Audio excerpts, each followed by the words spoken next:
Ini adalah sebuah laga derby Milano.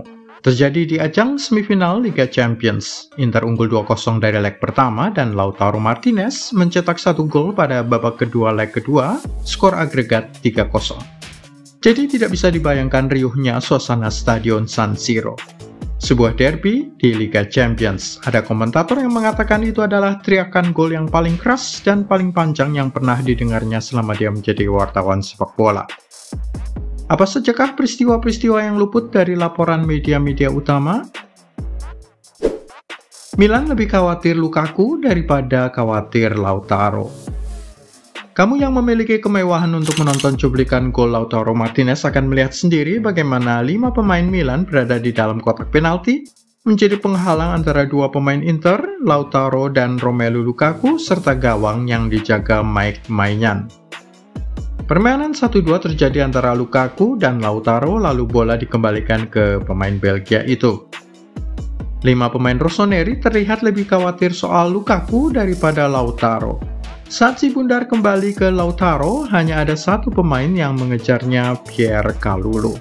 4 lainnya lebih menjaga Lukaku. Tidak heran jika dengan mudah sang bintang Argentina menceploskan bola ke tiang dekat. Itu praktis mengakhiri laga semifinal ini dengan skor agregat 3-0. Perayaan gol Inter berlangsung lebih dari 1 menit. Lautaro kemudian melompati papan iklan yang membatasi fotografer dengan lapangan sepak bola, kemudian menaiki pagar pembatas dengan penonton di sisi utara stadion. Suasana riuh rendah. Beberapa pemain cadangan Inter ikut melompati pagar untuk merayakan gol menit ke-73 itu. 1-2 pemain menarik-narik jersey Lautaro, bukan saja karena ingin memeluk sang pemain, tetapi juga mengingatkan konsekuensi perayaan gol di luar lapangan bisa berujung kartu kuning wasit. Beruntung wasit Clement Turpin dengan sabar menonton perayaan gol lebih dari 1 menit itu. Tidak merusak suasana dengan menahan kartu kuning di dalam kantongnya. Lautaro berpotensi memecahkan rekor. Sang bintang Argentina itu berpotensi menjadi hanya pemain nomor 10 sepanjang sejarah yang memenangkan Piala Dunia dan trofi Liga Champions pada musim yang sama, musim 2022-23 ini. Sebelumnya ada 5 pemain Bayern Munchen pada tahun 1974, termasuk Franz Beckenbauer dan Gerd Müller, yang juga memenangkan Piala Dunia bersama timnas Jerman. Pada tahun 1998, Christian Karembeu, Real Madrid dan Prancis. Tahun 2002, Roberto Carlos memenangkan trofi Liga Champions bersama Real Madrid dan Piala Dunia bersama Brasil. Tahun 2018, Rafael Varane, Real Madrid dan timnas Prancis. Inter memulai Liga Champions 2022-23 sebagai bukan tim unggulan. Masih ingat nggak siapa saja lawan-lawan Nerazzurri di penyisian grup Liga Champions? Mereka sama sekali bukan tim yang diunggulkan, mengingat Inter satu kelompok di grup C bersama dengan Bayern Munchen dan FC Barcelona, 2 raksasa Eropa. Inter bahkan dijagokan akan segera tersisih. Dalam kenyataannya, Inter kalah 2 kali dari juara Jerman ini, 0-2 di San Siro dan 2-0 di Allianz Arena, selain imbang 3-3 di Camp Nou. Namun sementara Barca akhirnya menghuni urutan ketiga, serta tergusur turun ke Liga Eropa, serta Bayern terhenti di perempat final oleh Manchester City, Inter terus melaju ke final. Siapa yang sangka? Sudah 4 kali Inter mengalahkan Milan pada tahun 2023. Omong-omong soal derby Milano, ini sudah merupakan kali keempat Nerazzurri menaklukkan tetangganya 1 kota dan 1 stadion di San Siro itu. Pada ajang Supercoppa Italiana, mereka menang 3-0 pada 18 Januari 2023. Di ajang Serie A, menang 1-0 pada 5 Februari.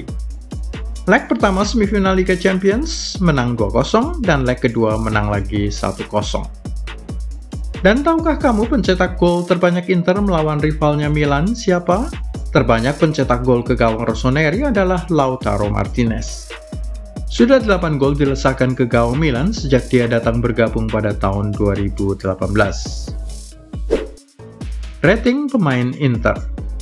Andre Onana mendapatkan nilai 7 dari kemungkinan 10. melakukan sebuah penyelamatan hebat melawan Brahim Diaz pada menit-menit awal dan mampu menangani sisanya tanpa banyak drama. Kiper kelas atas.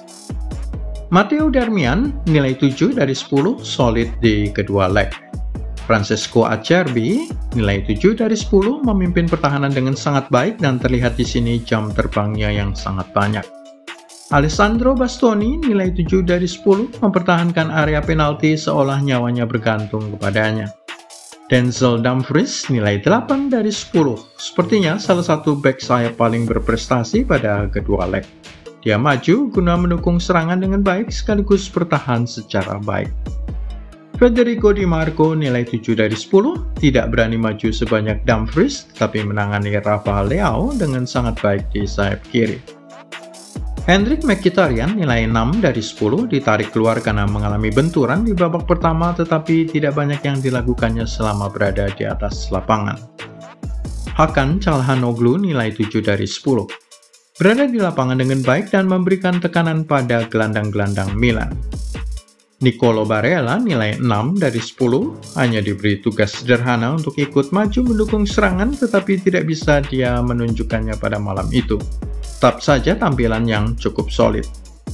Edin Dzeko nilai 7 dari 10. Bola serangan ke depan macet setiap kali diberikan ke pemain 37 tahun ini, namun dia membantu meredakan tekanan pada menit-menit awal. Lautaro Martinez nilai 8 dari 10. Satu-satunya pemain Inter yang mampu menghasilkan keajaiban dari situasi yang mendekati mustahil, mencetak gol di tiang dekat. Kapan final Liga Champions dan di mana? 10 Juni waktu Eropa, hari Sabtu di Stadion Olimpiade Atatürk di Istanbul. Jam 10 malam waktu Turki.